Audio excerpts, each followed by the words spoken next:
இனிமே கண்ணை மூடிட்டு கடலை எண்ணெய் வாங்கலாம். ஏன்னா மந்த்ரா கடலை எண்ணெய் இதயத்தின் தயாரிப்பு.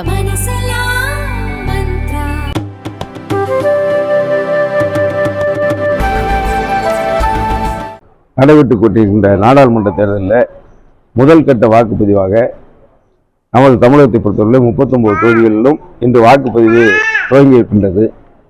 அந்த வகையில் இந்த தேர்தலில் தமிழர்களின் நலன் காக்கின்ற, தமிழர்களின் நலனை காக்கின்ற நாடாளுமன்ற உறுப்பினர்களாக தேர்ந்தெடுக்கப்பட வேண்டும், தமிழர்கள் உரிமை மீட்கப்பட வேண்டும் என்ற வகையிலே தான் யார் பிரதமராக வந்தாலும் தமிழ்நாட்டு உரிமைகள் நலன்கள் பாதுகாக்கப்படும் என்ற அடிப்படையில் இதோ அம்மா அவர்கள் எந்த பாதையை வகுத்தார்களோ 2014 தேசிய கட்சி இல்லாமல் தனியாக இங்கே தேர்தலை சந்தித்து அதன் மூலமாக வெற்றி பெறுகின்ற நாடாளுமன்ற உறுப்பினர்கள் தங்களுடைய கருத்துக்களை தமிழ்நாட்டு நலன் சார்ந்த உரிமைகளை ஆணித்தரமாக எடுத்துச் சொல்வது ஏதுவாக அம்மாவின் வழியில இன்றைக்கான எடப்பாடியார் அவர்களும் தேசிய கட்சிகள் இல்லாத கூட்டணியை அமைத்து இந்த தேர்தலில் அனைத்து அண்ணா திராவிட முன்னேற்ற கழகம் களம் காணுகின்றது.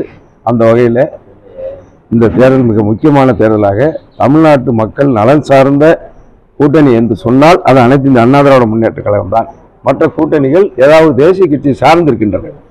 அந்த தேசிய கட்சியை சார்ந்திருக்கின்ற நேரத்தில் அவர்கள் வெற்றி பெற்றாலும் கூட்டணி தர்மத்தின் அடிப்படையில் தங்களுடைய கருத்துக்களை தமிழ்நாட்டு நலன் சார்ந்த விஷயங்களை ஒரு அளவுக்கு மேல் அங்கே அவர்களிடம் வலியுறுத்த முடியாது, வற்புறுத்த முடியாது.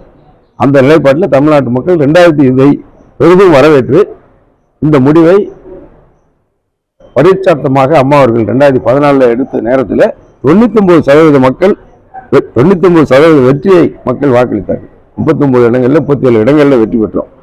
அதே நிலை 2024 இன்றைக்கு திரும்புகிறது. 10 ஆண்டுகள் கழித்து இந்த நிலையைத்தான் மக்கள் விரும்புவார்கள். தமிழ்நாட்டு மக்கள் தேசிய நலன் சார்ந்த பிரச்சனைகளில் தமிழ்நாடு தனித்துவமாக இருக்க வேண்டும், தேசிய கட்சிகளை சாராத நிலை இருக்க வேண்டும் என்ற நிலைப்பாட்டை, எடப்பாடியார் எடுத்த நிலைப்பாட்டை மக்கள் பெரிதும் வரவேற்ற நிலையை, காட்சியை கடந்த 25 நாட்களாக பிரச்சாரம் செய்கின்ற நேரத்தில், பரப்புரை செய்கின்ற நேரத்தில் மக்களிடையே அந்த எழுச்சியை, வேகத்தை காண முடிந்தது. எனவே வெற்றி வாய்ப்பு மிக பிரகாசமாக இருக்கின்றது. நானும் ஜனநாயக கடமையாற்றி இன்றைக்கு வாக்களித்திருக்கின்றேன். இந்த நாடாளுமன்ற தேர்தல் முன்னாள் முதல்வர் ஜெயலலிதா அவர்கள் இல்லாமல் சந்திக்கிறோம். இந்த வெற்றியை எப்படி பார்க்கிறோம்? அதான் ஒரே சொல்லிட்டேன், அம்மா அவர்கள் வகுத்து கொடுத்த பாதையில் இந்த தேர்தல் நாங்கள் சந்திக்கின்றோம். 2014 அம்மா அவர்கள் தேசிய கட்சிகளுக்கு மாற்றாக தமிழ்நாட்டு நலன் சார்ந்த பிரச்சனைகளை நாம் வலியுறுத்த வேண்டும் என்று சொன்னால் தேசிய கட்சியை சேர்ந்த கூட்டணியை யாராவது பிரதமராக வர முடியும். யார் பிரதமராக வந்தாலும் அவரோடு கூட்டணி என்று அமைக்கின்ற நேரத்தில் சில சமயம் சமரசம் செய்ய வேண்டிய சூழ்நிலை வந்துகிறது. ஏதாவது ஒரு திட்டங்கள் வருகின்ற நேரத்தில், சட்டங்களை இயற்றுகின்ற நேரத்தில் கூட்டணி தர்மத்தின் அடிப்படையில் சமரசம் செய்து கொண்டு நமக்கு அதில் உடன்பாடு இல்லாவிட்டாலும் கூட அந்த நிலையை ஏற்க வேண்டிய நிலை வருகிறது என்பதைத்தான் தீர்க்க தரிசனமாக அம்மாவர்கள் இந்த வழியை எங்களுக்கு காட்டிவிட்டு சென்றிருக்கிறார்கள். 2014 தனியாக தேசிய கட்சி யாரோடும் கூட்டணி இல்லாமல் தேர்தல் களத்தை சந்தித்தோடு மட்டுமில்லாமல் 39க்கு 37 இடங்களை வென்று சாதனை காட்டினார்கள். அப்போ தமிழ்நாட்டு வாக்காளர்கள் அந்த நிலையை ஏற்றுக்கொண்டிருக்கின்றார்கள் என்பதுதான் ஏற்கனவே நிரூபிக்கப்பட்ட உண்மை. அது இந்த தேர்தலில் மீண்டும் நிரூபிக்கப்பட இருக்கின்றது.